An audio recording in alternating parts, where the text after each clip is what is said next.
Recognize this guy? How about this one? Him? They all have something in common. They govern like autocrats.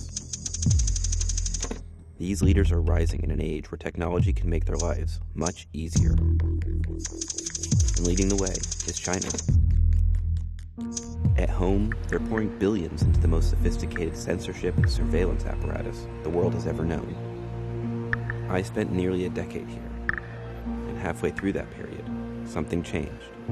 Xi Jinping took power, and cameras started appearing. A lot of them. Now, the cameras are everywhere. They hang from traffic lights, intersections, crosswalks, on trees, fences, and subway cars, even inside your taxi or your apartment building. These are, in fact, government surveillance cameras, and there are over 200 million of them here. The government says the cameras are used to fight crime, squash protests, and maintain control. It's all designed to make sure the Communist Party of China never loses power. Basically, they want to know what their citizens are doing all the time, and their actions are being judged. Most of the time, it's just police watching on the other end of these cameras. But the idea is that, one day soon, artificial intelligence will be able to automate that job, analyzing the day-to-day lives of hundreds of millions of citizens. You might think, well, that's just China. But it's not only in China. See that? That camera is in Ecuador. This is Ecuador's emergency response system, which is known as ECU 911. The government peddles it as a crime-fighting tool. En este momento se ha reportado, por ejemplo, por la ciudadanía al 911 que hay una riña en un lugar de la ciudad. Inmediatamente se da soporte con videovigilancia. Podemos ver ahí cómo ha sido ya despachado una unidad de Policía Nacional. Ecuador has around 4,000 national security cameras across the entire country. The cameras all feed into a few centralized rooms like this. The system was not only made in China, but it was installed by Chinese companies and workers. The Chinese even trained the Ecuadorians how to use it. They're telling the public that this is for safety. We went back, we could see what the surveillance looks like. So this is, 30 people in a room, surveilling society. Wow.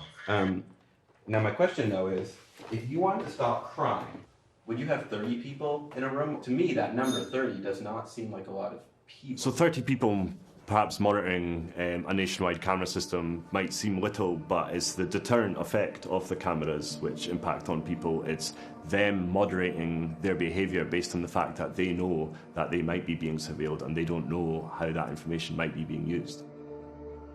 And that's the point. This might be able to fight crime, but just like in China, the cameras have potential for other use. So undoubtedly, exporting this kind of surveillance capabilities to a country like Ecuador makes money. This is Eden, a global surveillance expert in the UK. I asked him, so why is China actually exported here? Well, it secures a diplomatic relationship with China and it exports their model of internet governorship and how a security infrastructure is going to look like in the future. Chinese surveillance systems are increasingly showing up all around the world. Some of those countries have stronger government institutions to regulate than others, but they all need money to buy it.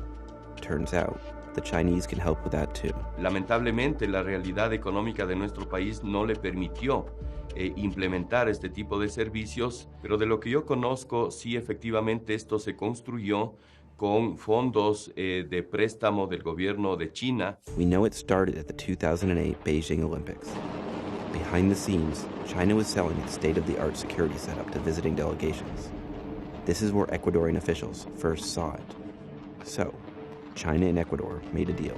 Nosotros le entregamos a China nuestro petróleo y China supuestamente nos da dinero. This is Martha, a former politician turned investigative journalist. Y ese dinero está en general vinculado a comprar equipos y contratar con empresas chinas. Es decir, el dinero siempre termina volviendo a China.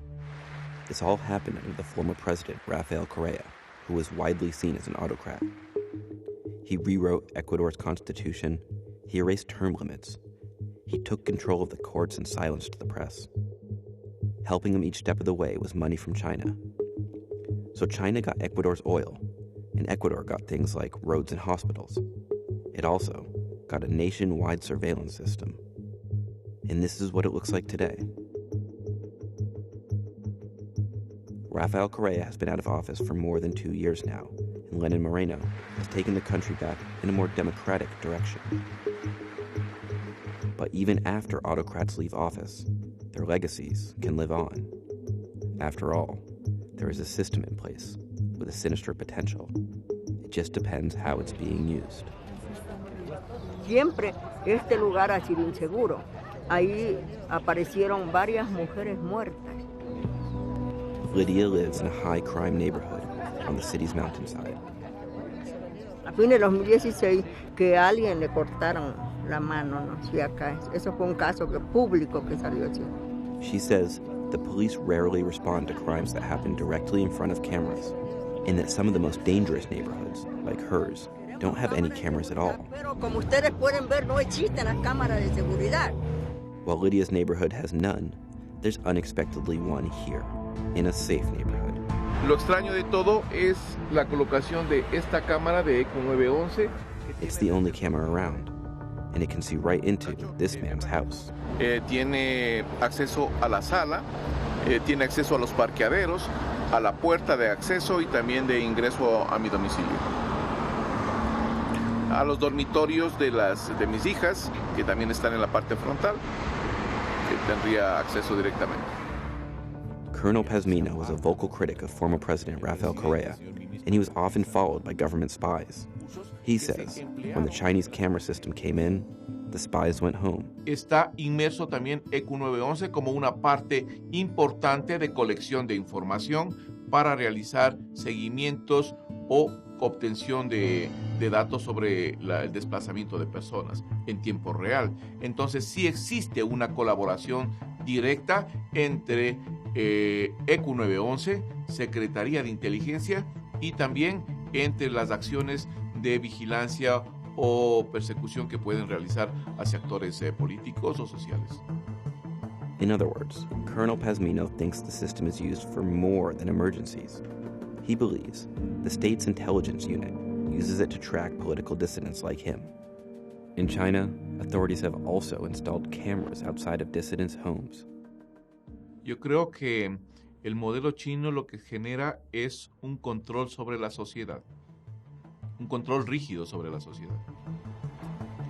We brought this claim to Francisco Raballo, who was ECU 911's director at the time. He said the system isn't for spying on or intimidating political opponents. Nosotros lo que hacemos es atención de emergencias.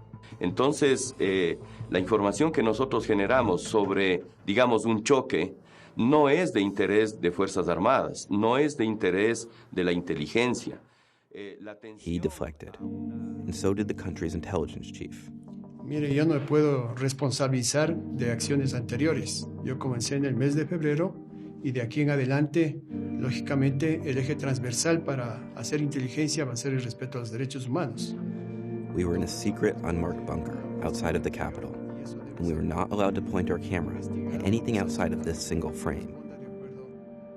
We came to ask Mr. Costa if the intelligence agency uses the public security cameras to spy on citizens.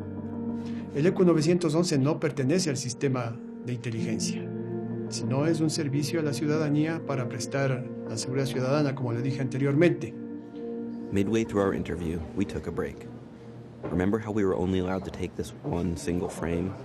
Well, that's because they didn't want us filming the background that's deliberately out of focus right now.